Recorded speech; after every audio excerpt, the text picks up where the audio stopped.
দর্শক দেখতে পাচ্ছেন ভারতীয় সেনাবাহিনী বাংলাদেশে নেমেছে এবং শেখ হাসিনাকে সেনা সাপোর্টে কিন্তু বাংলাদেশে আসছে। অবশেষে শেখ হাসিনা বাংলাদেশ আসে লক্ষ লক্ষ ভারতীয় সৈন্য নিয়ে, এসেই দেশ তুলপার করে। এদিকে আজ শেখ হাসিনা বাংলাদেশে আসছে লক্ষ লক্ষ ভারতীয় সৈন্য সাপোর্টে। আওয়ামী লীগ কর্মীরা এখনই রাজপথে নামে সবাই অ্যাকশনে আছে। ডক্টর ইউনূস সহ সবার উপর তারা প্রতিশোধ নেওয়া শুরু করে। এই নিয়ে দেশের জনগণ আতঙ্কে। দর্শক, এই কথা নিঃসন্দেহে দ্বার্থহীন কণ্ঠে উচ্চারণ করা যায় যে আগামী নির্বাচনে অংশগ্রহণমূলক করতে আন্তর্জাতিক বিশ্বের প্রচন্ড চাপের মুখে পড়েছে এবং আরো বেশি পড়তে যাচ্ছে ডক্টর ইউনূস সরকার। খুব স্বাভাবিক, আন্তর্জাতিক বিশ্বের সঙ্গে বা বহিঃশক্তির সঙ্গে আমাদের সরকারের কি ধরনের কথাবার্তা হচ্ছে। সেনাবাহিনী প্রধান এবং ডক্টর ইউনূসকে দেখেই মনে হচ্ছে তারা ভারতের সাথে সম্পর্ক ভালো করার জন্য কোনোভাবে রাজি না। সেটা আবারও প্রমাণ করে দিলেন গত একদিন আগে। ঢাকার রাজপথে শাহবাগে ঢাকা বিশ্ববিদ্যালয় এলাকায় মেধাবীদের বেধড়ক পিটিয়েছে পুলিশ। এই পুলিশ কাদের পুলিশ? হঠাৎ করে শেখ হাসিনার পুলিশ আবার ফিরে আসলো কিনা, হঠাৎ করে আওয়ামী লীগের পুলিশ আবার ফিরে আসলো কিনা, এই ফ্যাসিস্টের দোসররা ফিরে এসে মেধাবীদের, আমাদের সোনার সন্তান মেধাবীদের পেটানো শুরু করলো কিনা, এই প্রশ্ন চতুর্দিকে উঠেছে।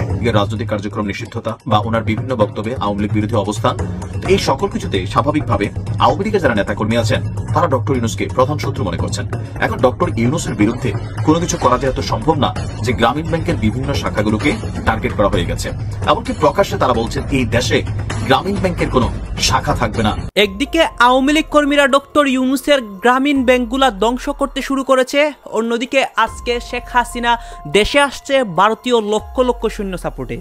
দর্শক শ্রোতা, গত কিছুদিন আগে শেখ হাসিনাকে ফাঁসির রায় দেওয়া হয়েছিল এবং এইটাকে কেন্দ্র করে বিশ্বের বিভিন্ন দেশ শেখ হাসিনাকে সাপোর্ট করে এবং শেখ হাসিনার ফাঁসির রায়টি বাতিল করে তাকে দেশে আনার দেশে পাঠানোর জন্য তারা চূড়ান্ত পাওয়ার দিয়েছে। আপনারা সম্পূর্ণ ভিডিও দেখবেন এই মুহূর্তে বাংলাদেশের মধ্যে কি চলছে এবং ডক্টর ইউনূস সহ তার যারা সহপাঠী রয়েছে বিভিন্ন উপদেষ্টারা তারা কি করবে সবকিছু দেখতে পারবেন এই একটি ভিডিওতে। আপনারা সম্পূর্ণ ভিডিওটি ধারাবাহিক কন্টিনিউ করেন। আসুন আমরা কথা বাড়াচ্ছি না, আমরা সরাসরি ভিডিওর মূল আলোচনায় চলে যাচ্ছি। 17 নভেম্বর শেখ হাসিনার যে ফাঁসির রায় হয়েছে, সে ফাঁসির রায় হওয়ার পরে সকলে এই রায়কে প্রশ্নবিদ্ধ বলেছে এবং এই রায় যে আগে থেকে ঠিক করা ছিল নাটকের মাধ্যমে জাস্ট সময় আগে পিছিয়ে করে এই রায় ঘোষণা করা হয়েছে।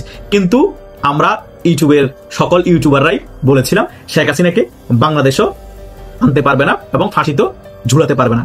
কিন্তু শেখ হাসিনা যদি চায় তিনি বাংলাদেশে আসবে ভারতের সহযোগিতায়। কিন্তু কখন আসবে? তিনি যখন মনে করবে বাংলাদেশে আসলে আমি নিরাপদ এবং আওয়ামী লীগ এখন শক্তিশালী অবস্থায় আছে বাংলাদেশে, তখনই তিনি বাংলাদেশে আসবে। কিন্তু তখন যদি তিনি বাংলাদেশে আসতে পারে তাহলে তো শেখ হাসিনা ফাঁসি হলো না, মামলাগুলো উড়ে গেল, শেখ হাসিনা সেফ হয়ে গেল। তখন যদি ডক্টর ইউনূস বাংলাদেশে থাকে তাহলে ডক্টর ইউনূস কি বেঁচে থাকবে? শেখ হাসিনার ফাঁসির ঘোষণা করলো ডক্টর ইউনূস সরকার, কিন্তু ফাঁসিতে তখন ঝুলবে কে? ডক্টর ইউনূস। কারণ তিনি বাংলাদেশের সংবিধান একেবারে না মানার মতো করেই দেশ চালাচ্ছে এবং রাষ্ট্রদ্রোহিতামূলক অনেক কাজ করছে। তাই শেখ হাসিনার বাঁচাচ্ছেও ডক্টর ইউনূস কি বাঁচবে সে চিন্তা এখন বেশি করতে হবে। কারণ শেখ হাসিনা যতদিন পর্যন্ত ভারতে আছে শেখ হাসিনা ততদিন পর্যন্ত সেফ। শেখ হাসিনা এবং ভারত যখনই মনে করবে বাংলাদেশে গেলে তিনি সেফ থাকবেন ভারতের মতো এবং রাজনীতি করতে পারবেন, তখনই শেখ হাসিনা বাংলাদেশে আসবে। কিন্তু ডক্টর ইউনূস বাংলাদেশে এখন সেফ না, বিশ্বের কোনো দেশেও সেফ না। আমি আল্লাহর কাছে চাই যে ডক্টর ইউনূস আরো বেশি হায়াত পাক। আমরা দেখে যেতে চাই যে শেখ হাসিনার প্রত্যাবর্তন হলে শেখ হাসিনা কিভাবে ডক্টর ইউনূসকে লটকায় এই ধরনের প্রশ্নবিদ্ধ রায় ঘোষণার কারণে, রাষ্ট্রদ্রোহিতার কারণে, সংবিধান অবমাননার কারণে। এটা দেখা দরকার আছে বিশ্ববাসীকে, পৃথিবীর মানুষকে, যে একজন নোবেল লরিয়েট লোক কিভাবে একটা শান্তিপূর্ণ দেশকে ধ্বংস করতে পারে, একজন নোবেল লরিয়েট লোক একজন কিভাবে সাজানো একটি রায় ঘোষণা করাতে পারে। এটা পৃথিবীর কাছে ইতিহাস হওয়ার প্রয়োজন আছে। তা না হলে পৃথিবীতে এইরকম অনেক নোবেল লরিয়েট শান্তিতে নোবেল পেয়ে তা নিজের দেশে অশান্তি সরাবে এবং আদালতকে তার মামার বাড়ি আবদার বানিয়ে ফেলবে। যে কোনো ভাবে আইন করে আমি তাকে ফাঁসিতে ঝুলাতে হবে, আমি আইন একটা বানিয়ে তাকে ফাঁসিতে ঝুলিয়ে দিব। কিন্তু এটা মনে রাখবেন, ডক্টর ইউনূস যদি মারাও যায় তবুও যদি শেখ হাসিনা দেশে ফিরতে পারে, পরিস্থিতি ভালো হয়, বাংলাদেশে ডক্টর ইউনূসের নাম উল্লেখ করার মতো কোনো মানুষ থাকবে না, ডক্টর ইউনূসের কোনো প্রতিষ্ঠান বাংলাদেশে থাকবে না।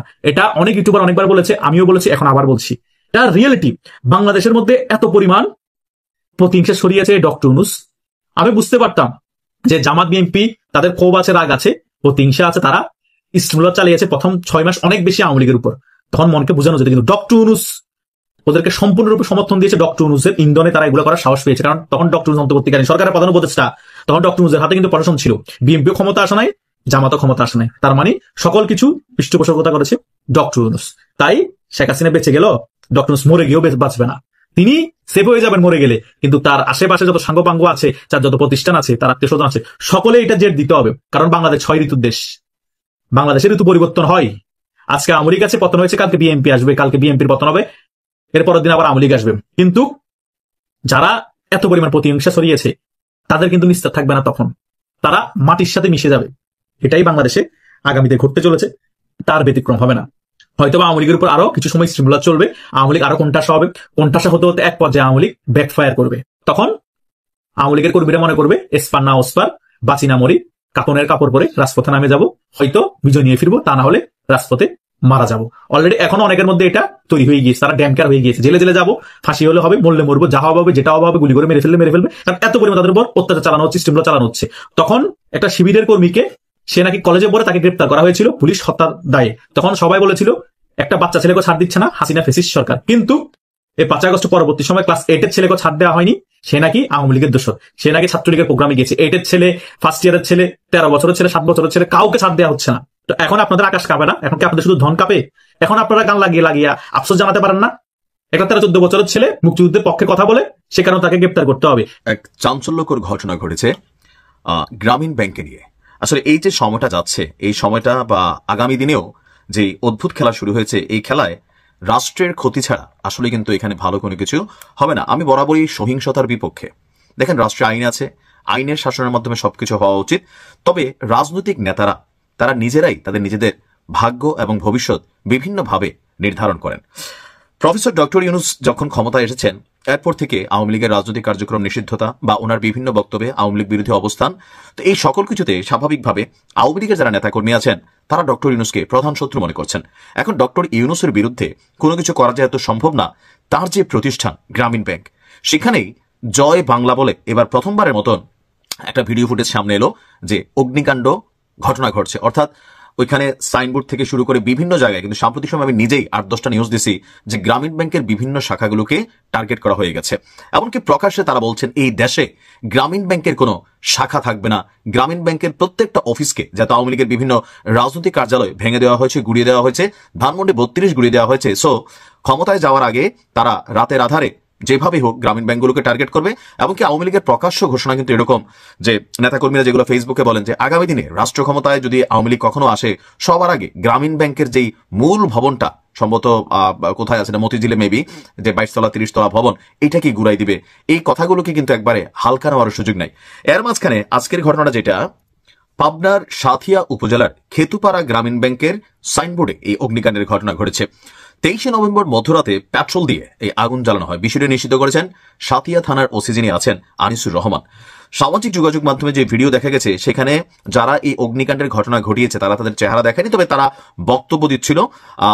সেখানে খেতুপাড়া শাখার সাইনবোর্ডে পেট্রোল দিয়ে আগুন ধরিয়ে দেওয়া হচ্ছিল, আর মুহূর্তে সাইনবোর্ডে আগুন ছড়িয়ে পড়ে যায় জয় বাংলা, জয় বঙ্গবন্ধু স্লোগান দিতেও ব্যাকগ্রাউন্ড থেকে সাউন্ড শোনা যায়। একের পর এক বাংলাদেশের প্রত্যেকটা গ্রামীণ ব্যাংকের শাখাতে এই ধরনের কর্মকাণ্ড ঘটাতে চায় আওয়ামী লীগ। তবে আমি আওয়ামী লীগের নেতাকর্মীদের উদ্দেশ্যে বলি, দেখেন, ধানমন্ডি 32 ভাঙছে, এটা নিয়ে আমরাও কিন্তু প্রতিবাদ করছি।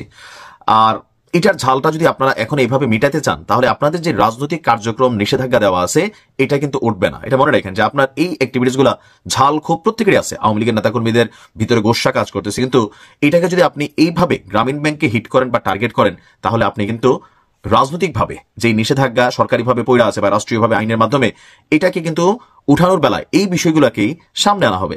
এর মাঝখানে সম্ভবত সাইফুল বাতেন টিটু নামক একজন ব্যক্তি, তিনি আবার আরেকটা কিন্তু বক্তব্য দিয়েছেন। তবে ওনার ভিডিওটা শুনে আমার কাছে মনে হয়েছে পাবলিকের একটা আইডিয়া দেওয়া হয়েছে যে পরবর্তী টার্গেটগুলো হবে গ্রামীণ ব্যাংকের, গ্রামীণ ফোনের যে টাওয়ারগুলো আছে, এমনকি কিভাবে ওই টাওয়ারগুলোতে নিরাপত্তা দেওয়ার নামে সাইফুল বাতেন টিটু খুবই বিচক্ষণ মানুষ, বোঝাই গেছে। পুরোটা ভিডিওতে এমনভাবে কথা বলতেছিলেন যে সরকারের উচিত গ্রামীণ টাওয়ারগুলোকে নিরাপত্তা দেওয়া, কেউ রাতের আধারে সেখানে গিয়া কাপড় রাইখা নিচে থেকে সলতি দিয়া আগুন জ্বালা দিতে পারে। সো নিরাপত্তা এগুলা কোনোভাবেই কিন্তু উচিত না।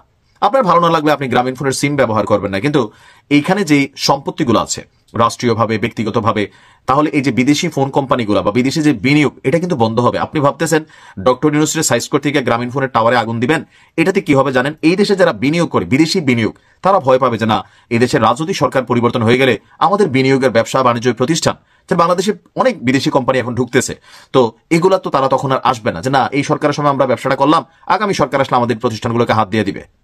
সর্বোপরি রাজনৈতিক নেতাদের উচিত আপনি যখন ক্ষমতায় যাচ্ছেন এমন কোনো কর্মকাণ্ড করবেন না যেটার জন্য ভবিষ্যতে আপনার বাড়িঘর, আপনার ব্যবসা প্রতিষ্ঠানগুলোই হুমকির মুখে পড়বে।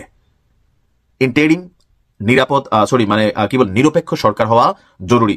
এখন ইন্টেরিমের মাধ্যমে ডক্টর ইউনূসের আওয়ামী লীগের প্রতি গুসা আছে, কারণ ওনাকে পদ্মায় চুবনি দিতে চাইছে, সো উনি ওনার জায়গা থেকে স্বাভাবিক একটু রিয়েকশন দিচ্ছেন। কিন্তু গ্রামীণ ব্যাংক হোক, যে কোনো এই যে আওয়ামী লীগের সময় যে প্রতিষ্ঠানগুলো গড়ে উঠছে, ব্যবসা বাণিজ্য, এগুলোতে যে হাত দিচ্ছেন, এগুলোকে উচিত হচ্ছে এটার ঝালই তো আগামী দিনে মিটাবে। আবার যেই রাজনৈতিক দলের হন, মব সৃষ্টি করে করেন বা ব্যবসাকে দখল বাণিজ্যের জন্য করেন, লুটপাটের জন্য করেন, এগুলা কিন্তু চলমান হয়ে যাবে, বাড়িঘরে আগুন। কোনোভাবেই রাজনীতি হবে রাজনীতি, আপনি আমারে মারবেন, আমি আপনারা মারবো, আপনি আমারে গালাগালি করবেন, আমি করবো, এগুলো এক জিনিস। কিন্তু ব্যবসা বাণিজ্য, বাড়িঘর, প্রতিষ্ঠান, এগুলোতে কোনো রকম হিট করা, টাচ করা, এটা রাষ্ট্রের জন্য অকল্যাণকর। ঢাকার রাজপথে, শাহবাগে, ঢাকা বিশ্ববিদ্যালয় এলাকায় মেধাবীদের বেধড়ক পিটিয়েছে পুলিশ।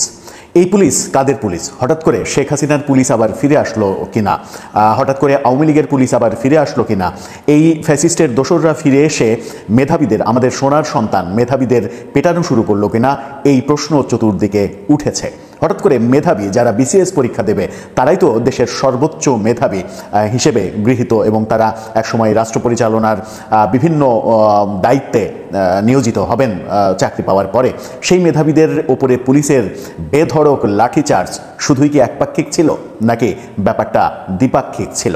এখন প্রশ্ন উঠবে কিভাবে, কোন কোন ক্ষেত্রে প্রশ্ন উঠবে পুলিশের এই বেধড়ক পিটানোর ব্যাপারটা, সেগুলো একটু দৃশ্য অনুযায়ী ভেবে দেখে বোঝার চেষ্টা করব। কি ঘটলো, কি ঘটতে পারতো, এই ঘটনা কেন ঘটলো, আবারও ফ্যাসিস্ট ফিরে আসলো কিনা। দর্শক, বলছিলাম ঢাকার রাস্তায় দিনভর মেধাবীদের বেধড়ক পেটানোর ঘটনা দেখলাম পুলিশের। সাউন্ড গ্রেনেড, জল কামান, টিয়ার সেল, লাঠিচার্জ, এহেন কোনো কর্মকাণ্ড নেই যা পুলিশ করেনি। পক্ষান্তরে মেধাবীদের গায়ে পেট্রোল ঢেলে আগুন, নিজের গায়ে নিজে আগুন ধরানোর হুমকিও দিতে দেখা গেছে পুলিশকে। এরকম দৃশ্য আমরা দেখেছি। এরকম দৃশ্য যখন আমরা দেখেছি তখন আমরা গণমাধ্যমের শিরোনামটা দেখে নিতে চাই। সমকালের শিরোনামটা দেখলেই বুঝতে পারবেন সেখানে একটা ছবি ব্যবহার করা হয়েছে, সেই ছবি সবকিছু বলে দেয়। পরীক্ষা পেছানোর দাবি, 47তম বিসিএস প্রার্থীদের সঙ্গে শাহবাগে পুলিশের ধাওয়া, পাল্টা ধাওয়া। একটু সহনশীল ভাষা ব্যবহার করেছে সমকাল। সেখানে মূল ঘটনাটা একটু আমরা দেখে নিই, তারপরে দুইটা ভিডিও চিত্র আপনাদেরকে দেখিয়ে ব্যাপারটা বোঝার চেষ্টা করব। বলা হচ্ছে 47তম বিসিএসের লিখিত পরীক্ষা পেছানোর দাবিতে আন্দোলনরত শিক্ষার্থীদের সঙ্গে পুলিশের ধাওয়া, পাল্টা ধাওয়া হলো আজকে দিনব্যাপী। এই সময় পুলিশ আন্দোলনকারীদের ছত্রভঙ্গ করতে জলকামান থেকে পানি ও সাউন্ড গ্রেনেড নিক্ষেপ করে। এরপরও সেখানে অবস্থান নিয়ে থাকে পরীক্ষার্থীরা, অর্থাৎ শিক্ষার্থীরা। বিকেলে এই ঘটনা ঘটে। রাত পর্যন্ত আমরা বিভিন্ন গণমাধ্যমের ভিডিও ফুটেজে রাত পর্যন্ত এই ম্যাসাকার অবস্থা দেখেছি। দুপুরে কেন্দ্রীয় শহীদ মিনার থেকে প্রধান উপদেষ্টার বাসভবন যমুনা অভিমুখে পদযাত্রা শুরু করে তারা।